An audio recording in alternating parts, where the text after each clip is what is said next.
Hello friends, എല്ലാവർക്കും Sindhu's world of music ചാനലിൻ്റെ മറ്റൊരു വീഡിയോയിലേക്ക് സ്വാഗതം. ഇന്ന് നമ്മൾ ഒരു ചക്ക ബിരിയാണിയുടെ റെസിപ്പി ആയിട്ടാണ് വന്നിട്ടുള്ളത്. വളരെ ടേസ്റ്റി ആയിട്ടുള്ള ഈ ചക്ക ബിരിയാണി എങ്ങനെയാണ് ഉണ്ടാക്കുകയെന്ന് നോക്കിയാലോ. അതിനായിട്ട് ആദ്യം തന്നെ നമുക്ക് കുറച്ച് ബീഫ് ഒന്ന് വേവിച്ചെടുക്കണം. അതിനായിട്ട് ഞാൻ 1/2 കിലോ ബീഫ് നന്നായി കഴുകി വൃത്തിയാക്കി ഒരു കുക്കറിലേക്ക് ഇട്ട് കൊടുത്തിട്ടുണ്ട്. ഇതിലേക്ക് കുറച്ച് പൊടികൾ നമുക്ക് ചേർത്തിട്ട് വേണം വേവിച്ചെടുക്കാനായിട്ട്. അപ്പോൾ മുഴുവൻ മസാലയും ഇതിലേക്ക് ചേർക്കണില്ല, കുറേശ്ശെ ബീഫിലേക്ക് മാത്രമുള്ളതാണ് ഇപ്പോൾ നമ്മൾ ചേർക്കണത്. ഇപ്പോൾ ഞാൻ ബീഫിലേക്ക് പാകത്തിനുള്ള ഉപ്പ് ചേർത്ത് കൊടുത്തിട്ടുണ്ട്. പിന്നെ 1/2 ടീസ്പൂൺ മഞ്ഞൾപ്പൊടി ചേർത്ത് കൊടുത്തിട്ടുണ്ട്. പിന്നെ ഇതിലേക്ക് 1 ടീസ്പൂൺ മല്ലിപ്പൊടി ഇട്ട് കൊടുത്തിട്ടുണ്ട്. പിന്നെ 1 ടീസ്പൂൺ എരിവുള്ള മുളക് പൊടി ചേർത്ത് കൊടുത്തിട്ടുണ്ട്. പിന്നെ ഒരു 1/4 ടീസ്പൂൺ ഗരം മസാല പൗഡർ ചേർത്ത് കൊടുത്തിട്ടുണ്ട്. പിന്നെ കുറച്ച് കരിവേപ്പില ഇട്ട് കൊടുത്തിട്ടുണ്ട്. പിന്നെ ഇതിലേക്ക് ഒരു സവാള കനം കുറച്ച് നീളനെ അരിഞ്ഞത് ഇട്ട് കൊടുക്കുന്നുണ്ട്. അപ്പോൾ ചെറിയ സവാളയാണെങ്കിൽ 2 സവാള ചേർത്ത് കൊടുക്കാം. അപ്പോൾ സവാള ചേർത്ത് കൊടുത്തിട്ടുണ്ട്. ഇനി ഞാനിവിടെ ഒരു കഷ്ണം ഇഞ്ചി തൊലി കളഞ്ഞ് എടുത്തിട്ടുണ്ട്. അതുപോലെ തന്നെ കുറച്ച് വെളുത്തുള്ളി തൊലി കളഞ്ഞ് എടുത്തിട്ടുണ്ട്. ഇതൊന്ന് ചതച്ചെടുക്കാം. ഇപ്പോൾ ചതച്ചിട്ടുള്ള ഇഞ്ചിയിൽ നിന്ന് ഒരു 1/4 ഭാഗം ബീഫിലേക്ക് ഇട്ട് കൊടുക്കുന്നുണ്ട്. അതുപോലെ തന്നെ ചതച്ച് വെച്ച വെളുത്തുള്ളിയിൽ നിന്ന് ഒരു 1/2 ഭാഗം ബീഫിലേക്ക് ഇട്ട് കൊടുക്കുന്നുണ്ട്. ഇനി നമുക്കിത് നന്നായിട്ട് ഒന്ന് കൈ വെച്ച് ഒന്ന് നന്നായിട്ട് തിരുമ്മി മിക്സ് ചെയ്ത് കൊടുക്കാം. ഇപ്പോൾ ബീഫ് ഇവിടെ നന്നായിട്ട് ഞാൻ മിക്സ് ചെയ്തെടുത്തിട്ടുണ്ട്. ഇനി ഇതിലേക്ക് 1 ഗ്ലാസ് വെള്ളം ഒഴിച്ചിട്ട് ബീഫ് ഒന്ന് വേവിച്ചെടുക്കണം. അതിനായിട്ട് 1 ഗ്ലാസ് വെള്ളം ഒഴിച്ച് കൊടുത്തിട്ടുണ്ട്. തീ മീഡിയം ഫ്ലെയിമിൽ ഇട്ടിട്ട് ഇതൊരു 4 വിസിലടിക്കാം. അപ്പം ഞാനിവിടെ ബീഫ് വേവിക്കാനായിട്ട് 4 വിസിലാണ് അടിക്കണത്. നിങ്ങൾക്ക് എത്ര വിസിലാണോ ബീഫ് വേവാനായിട്ട് എടുക്കണത് അത്രയും വിസിലടിച്ച് വേവിച്ചെടുക്കാം. അപ്പോൾ നമ്മളിത് ബീഫ് വെച്ചിട്ടാണ് ചക്ക ബിരിയാണി ഉണ്ടാക്കണത്. നിങ്ങൾക്ക് വേണമെങ്കിൽ ചിക്കൻ വെച്ചിട്ടും ഇതുപോലെ തന്നെ ചെയ്തെടുക്കാവുന്നതാണ്. അപ്പോൾ ബീഫ് വേവട്ടെ. ഞാനിവിടെ കുറച്ച് ചക്ക ഇതുപോലെ അരിഞ്ഞ് വെള്ളത്തിലിട്ട് വെച്ചിട്ടുണ്ട്. അപ്പോൾ ഏകദേശം ഒരു 1/2 കിലോ ചക്ക ചുളയാണ് ഇത് ഉണ്ടാവുക.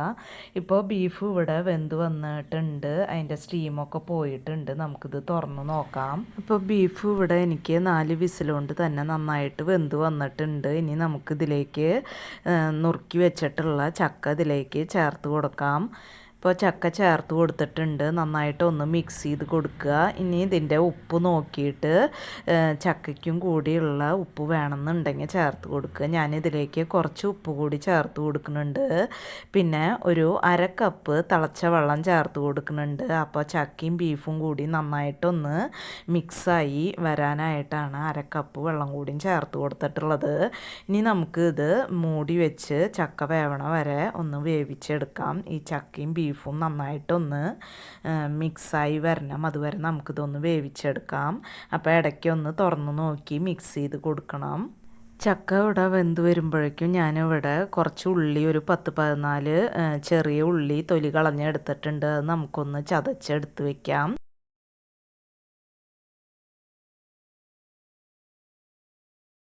ഇപ്പോൾ ചക്കയൊക്കെ നന്നായി വെന്ത് വന്നിട്ടുണ്ട്. ഇത് സ്പൂൺ വെച്ചിട്ട് ഒന്ന് ഉടച്ചു കൊടുക്കാം. ഇനി ഞാനിവിടെ ഒരു പാൻ അടപ്പത്ത് വെച്ചിട്ടുണ്ട്. അതിലേക്ക് ഒരു 3 ടേബിൾ സ്പൂൺ വെളിച്ചെണ്ണ ഒഴിച്ച് കൊടുത്തിട്ടുണ്ട്. ഇനി ചതച്ച് വെച്ചിട്ടുള്ള ഉള്ളി ഇതിലേക്ക് ഇട്ട് കൊടുക്കുന്നുണ്ട്. പിന്നെ നമ്മൾ ചതച്ച് മാറ്റി വെച്ചിട്ടുള്ള വെളുത്തുള്ളിയും ഇഞ്ചി ഉണ്ടല്ലോ, അതും ഇട്ട് കൊടുക്കുന്നുണ്ട്. പിന്നെ കുറച്ച് കരിവേപ്പില ഇട്ട് കൊടുക്കുന്നുണ്ട്. ഒന്ന് മിക്സ് ചെയ്ത് കൊടുക്കുക. ഇതിലേക്ക് 3 പച്ചമുളക് കട്ട് ചെയ്തത് ഇട്ട് കൊടുക്കുന്നുണ്ട്. അപ്പോൾ എരിവ് ഉള്ള പച്ചമുളകാണെങ്കിൽ 2 ചേർത്ത് കൊടുത്താൽ മതി. ഞാനിതിലത്തെ കുരുവൊക്കെ മാറ്റിയിട്ടാണ് പച്ചമുളക് ഇട്ട് കൊടുത്തിട്ടുള്ളത്. ഇനി ഉള്ളി ഒന്ന് നന്നായിട്ടൊന്ന് മൂത്ത് വരട്ടെ. ഇപ്പോൾ ഉള്ളി ഇവിടെ നന്നായിട്ട് മൂത്ത് വന്നിട്ടുണ്ട്. ഇനി തീ ലോ ഫ്ലെയിമിലേക്ക് ആക്കി കൊടുക്കുക. ഇതിലേക്ക് ഒരു 1/2 ടീസ്പൂൺ കാശ്മീരി ചില്ലി പൗഡർ ഇട്ട് കൊടുക്കുന്നുണ്ട്. പിന്നെ ഒരു 1/2 ടീസ്പൂൺ മല്ലിപ്പൊടി ഇട്ട് കൊടുക്കുന്നുണ്ട്. പിന്നെ ഇതിലേക്ക് 1 ടീസ്പൂൺ കുരുമുളക് പൊടി ഇട്ട് കൊടുക്കുന്നുണ്ട്. പിന്നെ 1/4 ടീസ്പൂൺ ഗരം മസാല പൗഡർ ഇട്ട് കൊടുക്കുന്നുണ്ട്. നന്നായിട്ട് മിക്സ് ചെയ്ത് കൊടുക്കുക. ഈ പൊടികളുടെ പച്ചമണം മാറണ വരയ്ക്കും ഒന്ന് നന്നായിട്ടൊന്ന് മിക്സ് ചെയ്ത് കൊടുക്കാം. ഇപ്പോൾ പൊടികളുടെ പച്ചമണമൊക്കെ മാറി വന്നിട്ടുണ്ട്. ഇതിലേക്ക് നമ്മൾ വേവിച്ച് വെച്ചിട്ടുള്ള ബീഫും ചക്കയും കൂടി ചേർത്ത് കൊടുക്കുന്നുണ്ട്. പിന്നെ ഒരു 1/4 കപ്പ് തിളച്ച വെള്ളം കൂടി ഇതിലേക്ക് ഒഴിച്ച് കൊടുക്കുന്നുണ്ട്. അപ്പോൾ ഈ മസാലകളൊക്കെ ചക്കയിലും ബീഫിലും ഒക്കെ നന്നായിട്ട് പിടിക്കാൻ വേണ്ടിയിട്ടാണ് നമ്മളിപ്പോൾ ഈ സമയത്ത് കുറച്ച് തിളച്ച വെള്ളം ചേർത്ത് കൊടുക്കുന്നത്. ഇതൊരു മീഡിയം ഫ്ലെയിമിൽ ഒരു 5 മിനിറ്റ് ഇതുപോലെ കിടന്ന് നന്നായിട്ടൊന്ന് യോജിച്ച് വരണം. അപ്പോഴാണ് ഈ ചക്കയിലും ഒക്കെ ഈ മസാലകളൊക്കെ പിടിച്ചിട്ടുണ്ടാവുക. ഇടയ്ക്കൊന്ന് മിക്സ് ചെയ്ത് കൊടുത്താൽ മതി. ഇനി ഇതിലേക്ക് അവസാനമായിട്ട് കുറച്ച് കുരുമുളകും ജീരകവും കൂടി വറുത്ത് പൊടിച്ചിട്ടുള്ളത് അത് ഒരു 1/2 ടീസ്പൂൺ ചേർത്ത് കൊടുക്കുന്നുണ്ട്. നന്നായിട്ട് ഒന്ന് മിക്സ് ചെയ്ത് കൊടുക്കുക. ഇപ്പോൾ ഇവിടെ നമ്മുടെ വളരെ ടേസ്റ്റി ആയിട്ടുള്ള ചക്കയും ബീഫും ഇവിടെ റെഡി ആയിട്ടുണ്ട്. അപ്പോൾ ഇത്രയേ ഉള്ളൂ ഇന്നത്തെ വീഡിയോ. ഇനി നമുക്ക് മറ്റൊരു വീഡിയോയുമായി കാണാം. അതുവരേക്കും താങ്ക് യു.